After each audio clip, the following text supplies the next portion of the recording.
Another edition here of Getting There with Guys, where we talk about the career journeys of athletes, coaches, media members, and more business owners, too, from upstate New York. This guy, you've seen him all across the Godzilla media platform, whether it's M&M across the board from previous episodes, Pugsley's Pit. And it's one of the true stories I've been looking forward to. I've been saving it for the perfect time.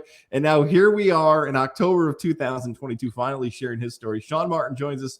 Sean, for those who might not be familiar with you, let's go to the younger version of Sean Martin, 6, 7, 8 years old. Where'd you grow up? What'd you want to be as a kid? And was it that same dream job you wanted when you were 18 years old? Pretty close. I was born out near Buffalo, a suburb called Lockport. Moved to California when I was 7. Got there just in time for the Oakland A's 3-year World Series run in the 70s, and then moved to New York in the Albany area in 1977 in Del Mar. Went to Bethlehem High School. And it's funny, in 6th grade, we had to fill out, what do you want to be when you grow up? And I wrote down a sports announcer. And I think I realized over time that you would understand this. I have a radio face. So I figured I was better in the print version. And then I went to school for communications journalism, and fresh out of school, my first job was as a sports clerk at the Times-Union, 15 hours a week, taking scores, doing whatever, agate, and doing a little bit of writing. And that's kind of how it got started for me in the media. Yeah, let's go back a little bit there, because I think for perspective, especially for younger listeners, not to make us both feel old, but when you're going through that high school spot at that time in sports, there's really 3 options, right? There's the television news anchor, but the role of sports is still kind of evolving at that point. It's a little bit different. You've got the writer spot that you decided to go through. And the radio side of it, it's just play-by-play. There's really no sports talk at that time. So Correct. So you started to hone in on that writing aspect because some of those options were limited. Take us through that decision post-high school. Did you pursue it immediately post-high school? Did you go to a certain college? What was your path post-high school about maybe pursuing it? The journalism thing was always there for me because my grandfather was a political writer for the Buffalo Evening News for the bulk of his career. And he was stationed in Albany. He would cover the governor. He was on tight with Nelson Rockefeller back in the day. So I think I had that influence on me, especially when we moved back to the area because they were our neighbors growing up in Del Mar. I went to college at Herkimer County Community College because of the radio and TV program to see what it was like. And I really enjoyed it. And I have many great friends from there, including at my first day of college in 1983, I met Rich Becker. A lot of people in the area in the 518 know Rich from his time at Fox and just a big time media personality. So, and after that, after my 2 years there, I transferred up to Plattsburgh State. And that's really when I kind of focused on the writing component of the media, of what's going on in the media. I mean, back then there was no internet, but there was no podcast, no talk radio. FAN was a few years after me. So yeah, it really wasn't much of an option. So, and I enjoyed the writing part. And I was able to get a job at the Times-Union, probably 6-7 months after I graduated. And that was my first big shot with them. And, I was there for a few years. I ended up taking a job in the administration for 12 years in the accounting offices. And after I left the Times-Union in 2004, I wanted to get back into it. And I wanted to save money for a wedding, believe it or not. Don't tell me that story yet. I don't mean to cut you off. Okay. That's such a good story, and that's such a good tease. As my radio instincts and podcast instincts, I have to jump in because we got to backpedal a little bit about that TU story. So You're 22, 21 years old, graduating college. You land a job that, wait a second, he wants to be a sports writer. He just named the local paper where he grew up. He's in the office. Yeah. So if you can remember this, let's go back through that process of how did this happen so quickly? And you said a buzzword. Wait a second. So he didn't take a sports job. Why did he not take us through a sports job? What happened through all that? I interviewed for a job with them. Bill Arsenault was the locals guy in charge of the clerks then. I didn't get the job, but I think my enthusiasm, he called me to tell me I wasn't getting the job, but he did tell me that really just how energetic I was about wanting to be there. He goes, I think we have another opening coming up in a few months. I will call you. And he told me that the person they did hire had a prior newspaper experience, which I didn't have. And one thing I always remember was I sent him a thank you card. And why does that matter? Well, he told me after he hired me, he got that card and he put it in his inbox and kept it in the top as a reminder that I was going to be his next call when that next opening came up. The reason I left the sports department after 3.5 years, I think. There was no road to a full-time job for myself. It was very rare. It's a union company, and to get a full-time journalism job, they would have to post the job, and you would have to have full-time experience, which I did not have. So that really just kind of became, kind of blocked me a little bit. And that's just the reality of it, and it was what it was. So I ended up I played on the company's softball team. All right. With some of the accounting managers, and somebody was going out on maternity leave. And they said, hey, do you want to come on up for a 6-month gig in accounting and learn the ropes a little bit and fill in? And I kind of never left. It seemed to work out really well. The accounting job opens up, it's paying the bills, things are good. Yeah. You're still where you're, that mix in between the California sandwich there. You're still where you want to be. Was there ever the temptation, especially at that time in your career, where you're going through the process, you're grinding through it, you're as I like to say, the cub, right? The young cub reporter trying to find your way a little bit. How often, if at all, do you think about jumping markets and maybe going to a lower market for a full-time job and trying to go back to Albany at some point? I don't think I had the proper vision there, or whatever it's called, to go try that. I really, at that point, I was kind of looking at it saying, you know what, I kind of like the idea of the, people will say, the stereotypical American thing, working the 9-to-5 job, Monday through Friday, weekends off. Media doesn't afford that, especially sports, because most of it's in the evening. So I think that kind of drove me in that direction. I'm not a big what if person, so I do wonder what I would have done. I had friends telling me I should have done that. Because while I was a part-time clerk, I was writing a college sports column, kind of like local athletes playing around the country. What are they doing? And that really clicked, and I enjoyed that. That was a lot of fun. And I think I didn't really have to submit my story ideas. I was thinking about this the other day. I didn't really have to submit my story ideas to my editors, and lo and behold, we're at the office one night, and I'd been trying to get somebody on the phone for weeks for a story back in 91. And lo and behold, you hear through the newsroom, hey, Sean, Coach Krzyzewski's on line 1 for you. And people are like, what? I'm like, Coach Sean Martin, Times Union, how you doing?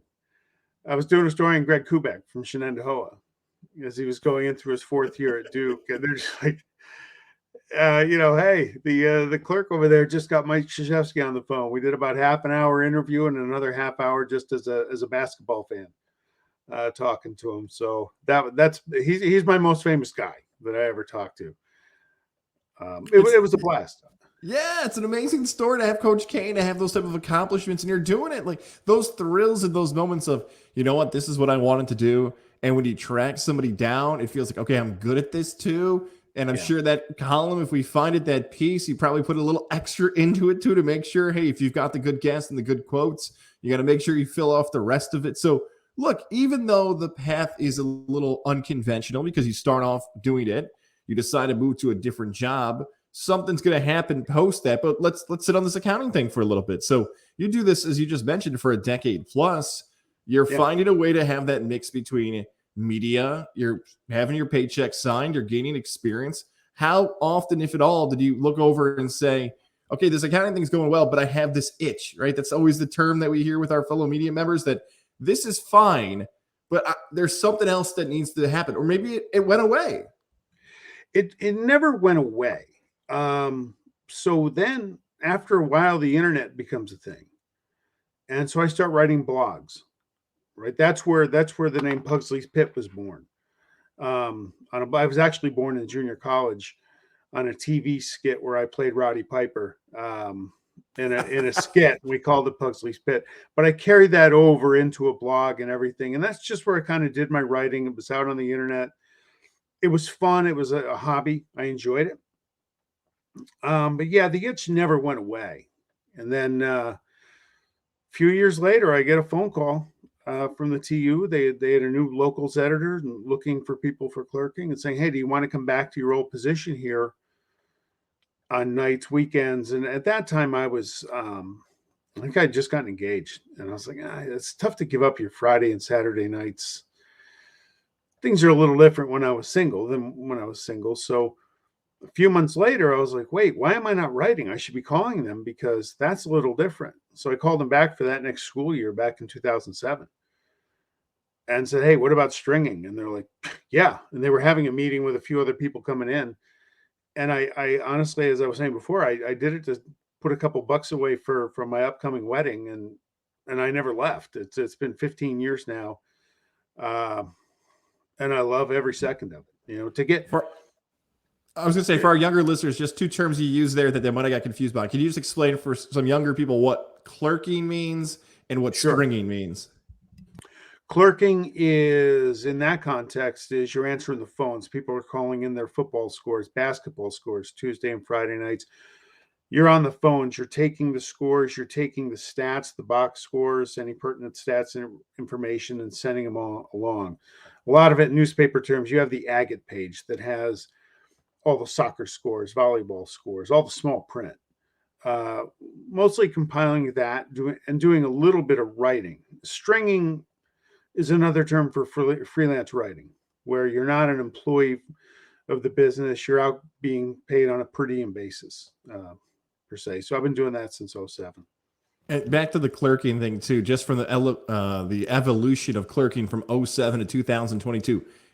Are clerks still a thing, or social media kind of eliminated that position for the future?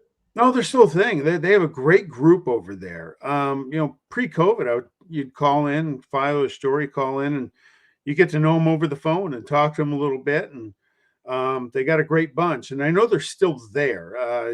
The contact with COVID is still, I'm not really sure what the working situation is there. I think they might be remote. I'm never in the building as a freelancer. I don't know. But yeah, it's a tough job because you're on the phone, even taking track meets, you got to be able to type quick, and it hones your typing skills and all that. And then once you hit, well, back in the day, it used to be probably 9:45 to 10 o'clock. You're on the phone tracking down scores and you're hammering out box scores and everything. It's pretty fast paced. It's a lot of fun. You're in 2007. You've got this unique role with stringing, clerking, covering teams. You're finding out all these terms you've known about. You're doing what you want now, a little change in the career. This early part of your career, is it this mix bag of games you're covering? Do you find a beat, which for a beat for younger people, again, that's when you're following a team every single day? What is this evolution like for you in those first year to 5 years back on that, we'll just use the term here, grind, that's part of your career? Yeah, my first game back was a football game, Bethlehem at Queensbury, up in Queensbury. What I remember most about that is Queensbury won the game and didn't throw any passes. On scrimmage, they threw one pass. No, they didn't run the ball with Coach John Erie on there. They never passed the ball. They threw one pass. Actually, it was on a 2-point conversion. Trick play. Yeah, and then the next week I was covering Union College against Springfield. I think it was Union's opener. And there was a lightning strike. I got home like 3 o'clock in the morning. The game was delayed hours.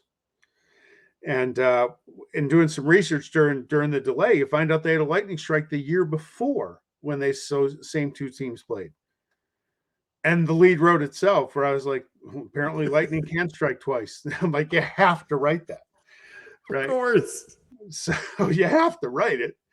So so I did football, and then football season was ending. It was like, oh, I'll probably do some basketball games. I'm a big hockey guy. So I called them and I said, do you have a high school hockey reporter?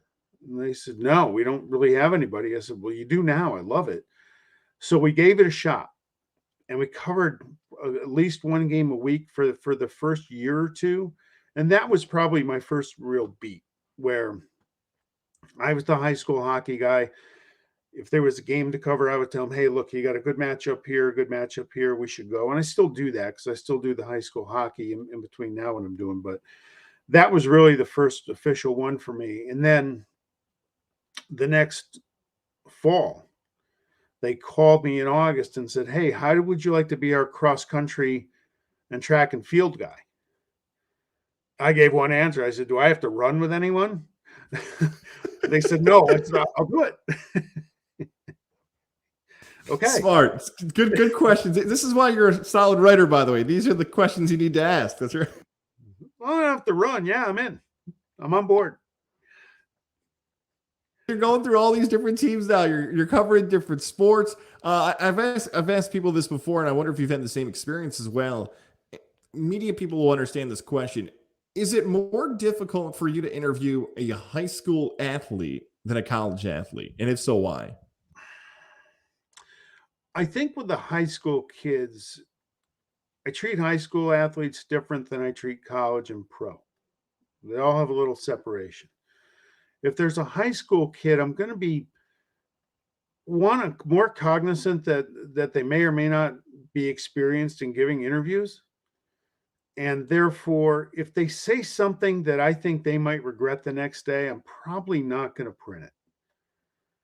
It's just, you got to really, I think you have to have some level of, I'll give you an example. We had a game years ago in Boston Spa, and a few of us were interviewing the quarterback.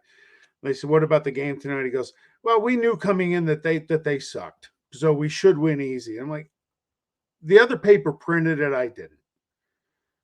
That wasn't part of the game. It wasn't part of the story. And again, I don't want to get the kid in hot water with his coaches. You know what I mean? Yes. He's immature. He might not know what the ramifications are of a I quote think he like was a that. sophomore. What's that? 15 years old. Right. So do you really want to put that on his name? It didn't relate to the game, so I omitted it. College, that they get worked with a little bit on their interviews, and pro athletes, you can ask them anything and you get what you get. But I actually like the high school athletes because they're not coached. You get raw emotions from them, and that to me just seems a little more genuine than some of your typical canned answers. If you're doing the Valley Cats, you get the manager who has been around. They kind of know what they're going to say. You're going to get the same stuff. Are there things that irritate you, annoy you, whether it's a certain type of question that's asked? Is especially in press conferences or the scrums. A scrum is when multiple media members are there with a stick or a camera, a phone, whatever it might be. Is there etiquette? This is one of my favorite questions. I might take some notes on this one, by the way. Do you believe there is some type of etiquette when it comes to situations like that? As far as what, like who goes first and whatnot? Who goes first? How you get there? What's the line of questioning? Is there, hey, these guys are going to ask these questions. Don't jump in front of them. Stuff. Some people might not even know what we're talking about. There might be like some secret rules, the unwritten rules. Yeah, I was at Union Hockey Media Day a week and a half ago. And when they said, "Okay, go," I don't really care if I take the first question because I know I'm going to ask my questions, right? I kind of know the story, what's in my head, or the questions I'm going to ask. So, but at that point, I've covered college hockey since 2010. So I was there with three of the news media outlets, and they all kind of looked at me to get started. So I went. If I'm in high school, I think a lot of times it's the general unwritten rule is maybe seniority. And I'm older than most of the people that you see at these games. So they give me that courtesy, but at the end of the day, I'm going to get my questions in no matter what. So it's all good. But if someone wants to give it to me, I'll take it. Yeah, I always tell the audio guys to get out of the way a little bit. I always tell, like, if the writer's there and he's on the beat, let the beat guy go first. If you know a television crew needs a quote, let them fill their story. And if you're a radio or podcast person, you can use the audio. maybe that's a Gaz rule he made up in his head, and it's fine if it is, but that's always the etiquette I thought. Hey, audio guys, you go last. TV and newspapers, you guys do your. Did I just make that rule up, or is that how it should be? Can we write this somewhere for the etiquette We can page? write it down. I'll notarize it for you too if you want. Okay, I can certainly do that. No, I think the beat writers have a bit of a, I don't want to say advantage, but the beat writers kind of know what's going on with the program a little more than maybe some of the other media outlets that might have 2 or 3 different people that go to different spots. Okay, I've been to RPI hockey where they're getting ready for a big weekend series, and then they got the Mayor's Cup the next week. And I'm talking to the coach about the weekend series coming up. And someone says, okay, forget that. The biggest game of the year for you, Union College, Mayor's Cup, Albany. What do you think? And it's not their biggest game. It's a big game because it's on neutral ice against the rival, but it means nothing in the conference standings. And that's really at the end of the day what the coaches care about. So that's where, the TV guy not realizing that, where the question's kind of wrong. When Nate Lehman left Union to go to Providence, I can't remember who it was. Somebody said, it's kind of an even step for you. Why would you make a lateral move? And Nate looked at him like, really? Union had just been in the tournament, but Providence was also a Hockey East team and probably a little more cash in his back pocket. So not really a lateral move. It was kind of one of those, awkward moments of silence. Yes, for sure. Of course. There's a little bit of competition. There's parts of it. There's a little bit of ribbing and everything else. Now, I know you've listened to past episodes. Do not think this question is usually how it can see ends all this stuff. No, I'm not wrapping you. I just want to chop this one up instead of if you are a younger reporter and you have to go to your first scrum, you have to go to your first press conference, media, what would be your best advice for those young reporters, whether it be questions, a style, anything, the best advice for those type of settings for some people who are doing it for the first time? I get with whoever's running the show, right? If you're going to a high school event, if you can get the coach early, maybe ask him a couple questions just so you have an idea of what you're walking into. Really, the key to it, new and even old, is listen well, right? Because you can pick up a lot of things, and I would defer. If I was a younger person, I would defer to the other people to get a gist of what's going on. You might learn something about the current ongoings of a program or a team if it's a high school, just by following the first couple sets of questions. That would probably be it. Good. All right. I usually go with the method. I like how you and I, this is a little different version getting there with guys. I'm actually learning with you on this stuff too. Yeah. I usually do the old, hey, can I get 2 questions with you? Or can I get less than 5 minutes? Because those little small numbers, they're like, I don't know what he just said, but I assume he's going to. Now, if you get a third or fourth one in old Popovich style, he's probably going to walk away from the mic. But those are little small things I've learned. If you toss a little number in there, it'll spin their head a little bit. Like, okay, he's just got to do his job. Well, so many people look at, yeah. Go ahead. So many There's times I'll go to a track meet. I'll go to a track meet and I'll see a coach say, hey, I like to walk around when I get to a track meet. I've been covering tracks since 2008. I'll walk around, see coaches. Hey, what do you got for me today? So-and-so's going for, we think they're going to get the school record here, or they're going in 4 events, something. Okay, we'll look for it and we'll see how they're doing. And make contact with 5, 6, 7 coaches in that sense. Because then you can write, especially in that sport, you could write a lead story, a feature story on any event. Something's always going on. Is one of the most difficult parts, whether it be an athlete or a coach or anybody you're interviewing, making them feel like they're not on the defensive? I think it depends on who you're interviewing. Usually mine are features that are positive in nature anyway. I've had people on the professional scale get upset with me. Albany Devils. Joe Whitney was a player here for years, and he was one of my favorite players to watch. And one night he took I think it was an interference call in his own zone. In front of his own net, he was back checking. And it was an effort play. It was a hustle play where he just got caught up with somebody and he got sent off.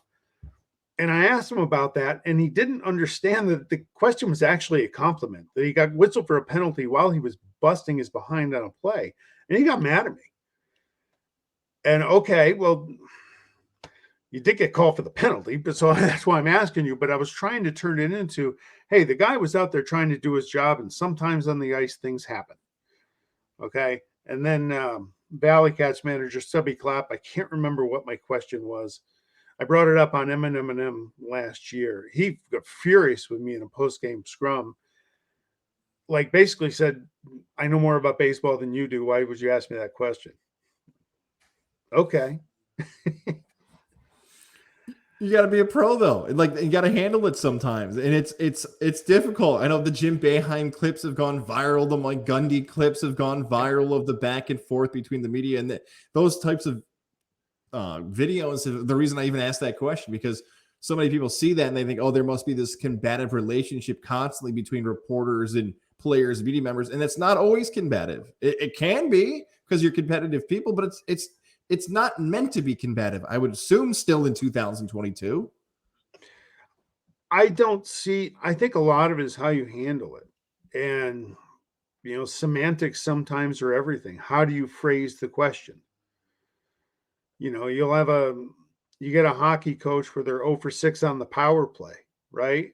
And if you ask the question, well, why didn't you do this and why did you do that? You might get a tough answer. So, and that's a fair question. Or you could phrase it like, what are your observations on the PP tonight? And let them tell you. You're just asking, what are your thoughts? And I think a lot of times coaches don't want to be second guessed by somebody in the media. And they probably, depending who you're talking to, they're not going to like it. So you can still get your answer. Just depends how you go about asking the question. One last thing on interviews, then we'll move on. For my personal wonder, when you talk to a coach, is it coach or is it first name of that certain coach? And why do you have that distinction between the two? What rule do you follow?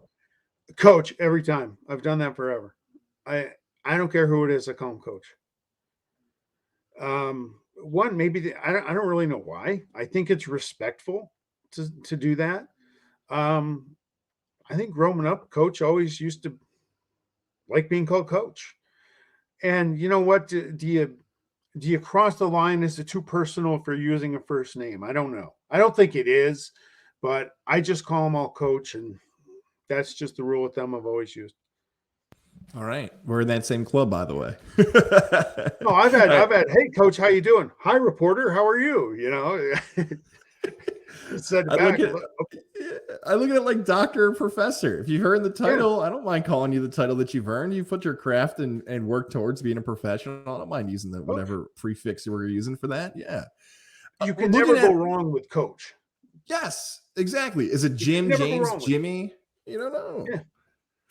From the world of print, the evolution, and it's fun for you because you've been able to see it, the change, whether it is times of hitting deadlines and how often a paper is printing in a certain area and things like that. When you look at what's changed for digital, now we see a lot of articles, and some of the best articles might be behind a paywall, which was never done before. Take us through your takes of what you've seen over the course of sports writing, from the evolution of daily papers really controlling the columnist on the far right to the world we're in now of subscription-based paywalls, and what, if at all, you think the impact it's had on the industry?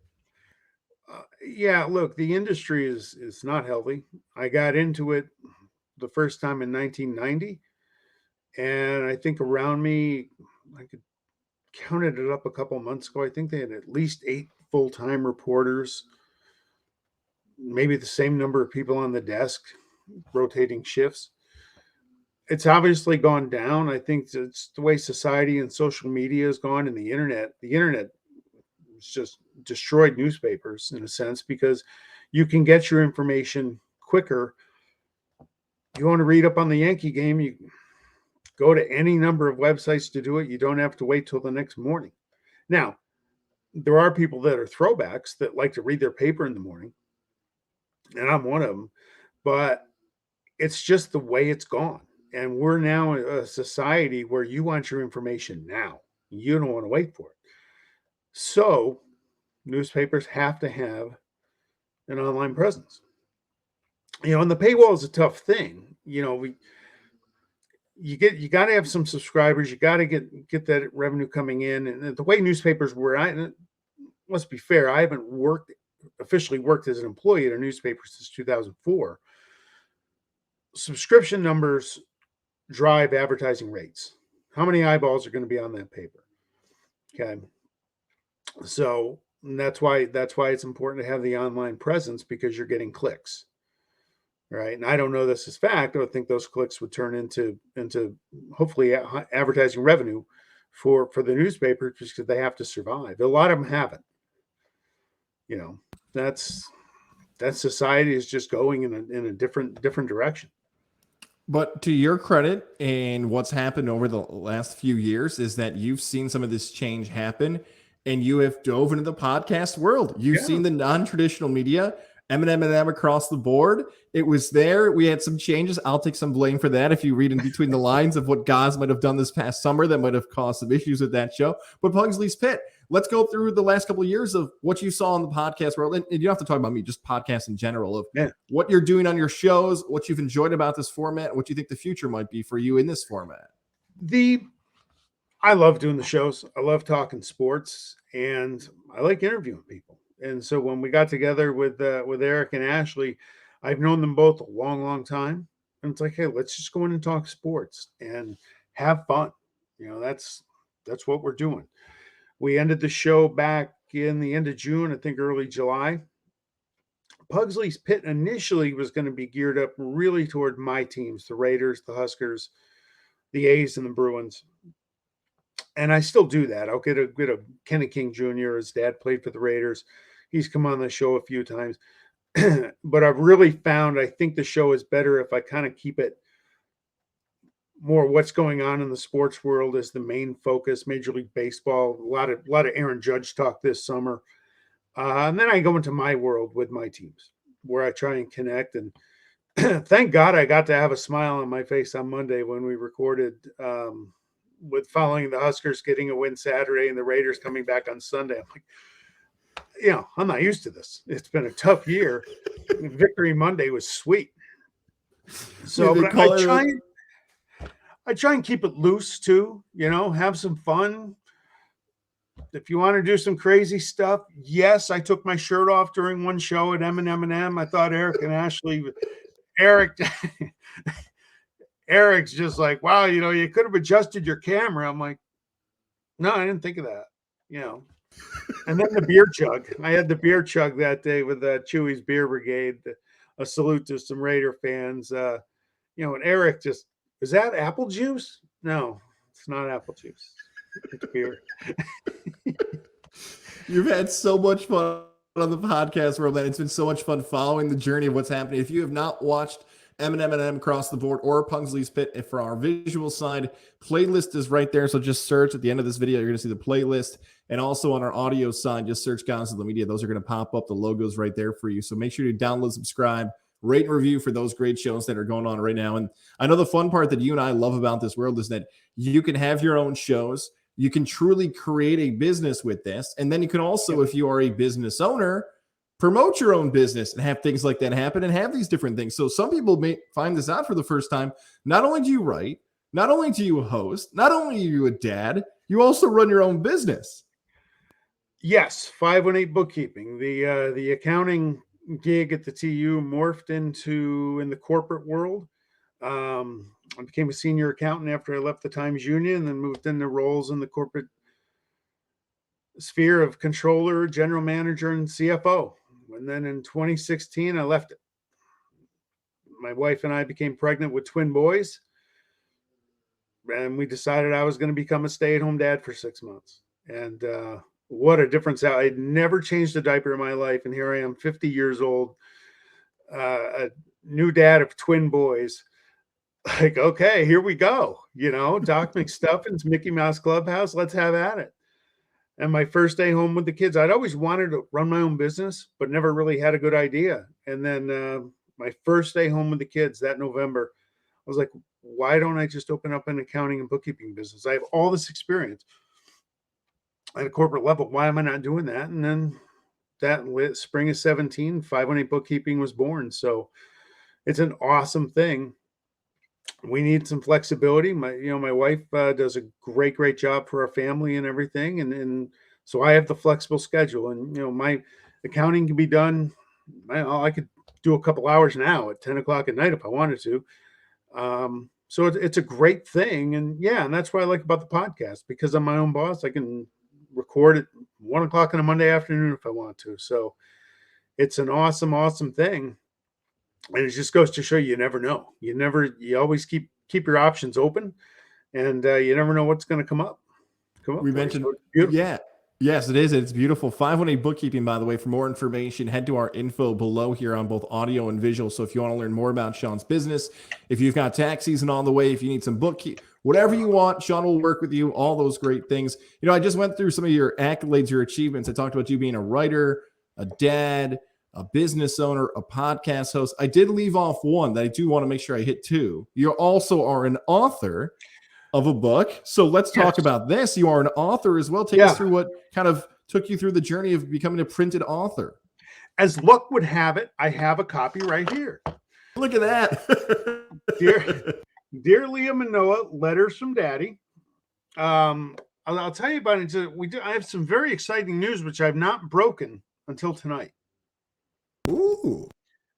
I wrote the book in the pandemic of 2020. I think I kind of needed a project. I was home, took my kids out of daycare for 3 months. I was home with them for 3 months. I needed something for my sanity. It was just, the world was going crazy. And I decided to write a book, and I'd always wanted to do it. And I'd seen another book of this type where somebody wrote letters to her daughter, and we became Twitter friends. And I said, hey, do you mind if I take your idea? And she's like, well, I didn't invent it, but yeah, go ahead. I'll help you if you want. She helped me with the book cover. But the book's been done. But I am able to announce that very soon we're going to relaunch it. And I have a publisher for the book. The people at Saratoga Springs Publishing are going to publish the book. We're doing some edits now, dotting our I's and crossing our T's a little bit. The relaunch, I'm told the editing process, it might be ready to be finalized about 10 days from now into next week. And we're going to relaunch it through those great people there. And we'll see where that goes. So, and what the premise of the book is, you hear a lot of people say, if you're going to write a letter to your 18-year-old self, what would you tell you? What would you tell yourself? That's awesome. Okay. I didn't have to do that. I had little kids. So instead of writing a letter to myself, I wrote a book to my boys. And a lot of it, each chapter is just a section of life, as you say, things that pretty much everyone's going to go through. High school, academics, college, like in high school, I moved a lot when I was a kid. I lived in Buffalo. I lived in California, went to a couple different schools there. By the time I got to Bethlehem Central School District, I was on, I think, my 6th school. So making friends was tough, and I was never really fit in. And I was an awful student. I actually thought it was better to get mediocre grades. I wrote this in the book. I had mediocre grades thinking that might make me hang out with some of the cool kids. Well, at the end of the day, I had mediocre grades and no friends. I wish I had really good grades and no friends. It would have been the same thing, right? And I wouldn't have struggled so much. And then going to college, here's my advice to anybody going to college. Don't do what I did. I hit a social component in both of Herkimer, I was a pretty good student. But I went up to Plattsburgh, and that had a pretty good reputation back there of being a party school. And I did everything I could to enhance that and leave the place better than it was when I got there. So I did graduate. But still, yeah, if I could have something back, I think it would have paid a little more to academics. But so that's what I talked about. Here's what I did. Here's what I should have done. Here's a couple things that I did well in my career. And here's some things that you're going to be in this spot. Whether it's being out with your friends, you got to, mom and dad aren't always going to be there to make the right decision for you. You got to think soundly and all that. Just, again, different things. My successes, my failures, hopefully they can learn from it. If they're in a similar spot, they won't make some mistakes I did. So, and perseverance. The one thing a lot of people didn't know until the book came out is my wife and I did 12 IVF transfers in our effort to have kids. And that was an enlightening 5-6 years. It was interesting. So it brought us together, made me a better husband for sure, and helped prepare me for fatherhood. But there's a lesson there that, what is success? To find success in life, right? Whatever obstacle comes your way, what is your definition of success? I actually, through that process, I was going through group meetings, like support groups with IVF people. And we still have friends that we made through there that we're still friends with now. It was an awesome experience. It changed me as a person. Where I was going, true story. The first time I ever went to a support meeting, I walk in, 11 women and me. And they all stopped when I walked in the room. And I'm like, is it okay that I'm here? Like, yeah, sit down. I said, I'm just going to go sit in the corner. All right. I'm here to watch, give my wife some information. She was working that night. They're like, no, why don't you come up here and sit down? And I was like the most talked to person that night, because women were like, why are my husband so stupid? I'm like, because we are. We can't help it. We try and fix things. Okay, well, I just want to cry. So I learned more from them as they did for me, and it helped me through the journey with my wife, because I thought I was being a helpful husband, and I wasn't. My wife's like, when's my next appointment? I don't know. Well, you should know. So one day I actually left work and met her at the appointment. I can only stay 5 minutes. It was me just letting her know, hey, I'm with you. I'm on board. All right. So before we were even pregnant, I said, you know what? This journey's been a success for me, because I've changed as a person. I've become a better husband. And then I think I was. I think she would agree.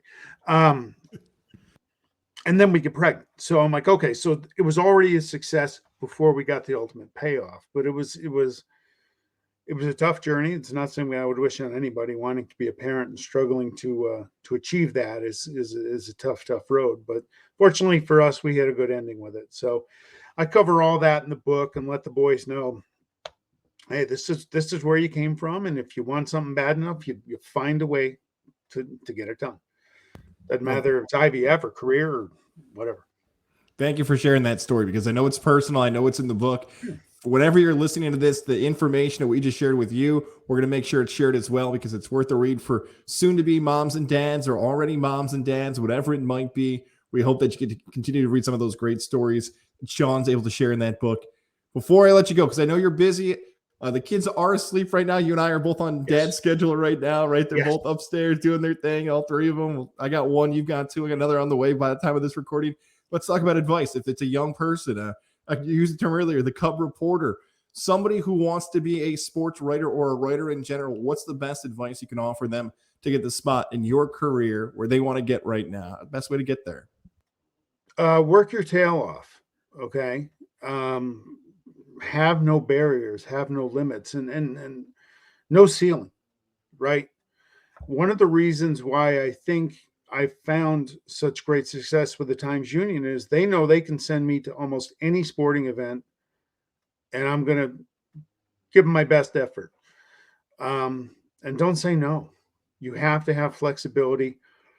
Make people remember you, and as you do it, make people want to hire you. You know what I mean? Put everything you can into it and be the best reporter you can be. If that's what you want, find a way. And if it can be cliche, but if you got to call the same company once a week for a year to get that foot in the door, do it. And then once you put in that hard work to do it, work even harder. Because you can create your own path if you really put yourself to it and decide, what am I willing to do to get to my goal? Because you can do it. Yeah, I love that advice, man. Thank you for sharing that. Pugsley's Pit, M&M across the board, all the great things. We got a bunch of info we're sharing about Sean on this one, the business and more. It's been long overdue. I was so excited to finally share your story on here. I was making you wait. You felt like a WWE Royal Rumble entry, but I debuted you at Survivor Series instead, like The Undertaker. Thank you for doing this, my friend. Looking forward to great content on the way for the rest of the year and into the future. I appreciate it, my man. We'll talk soon.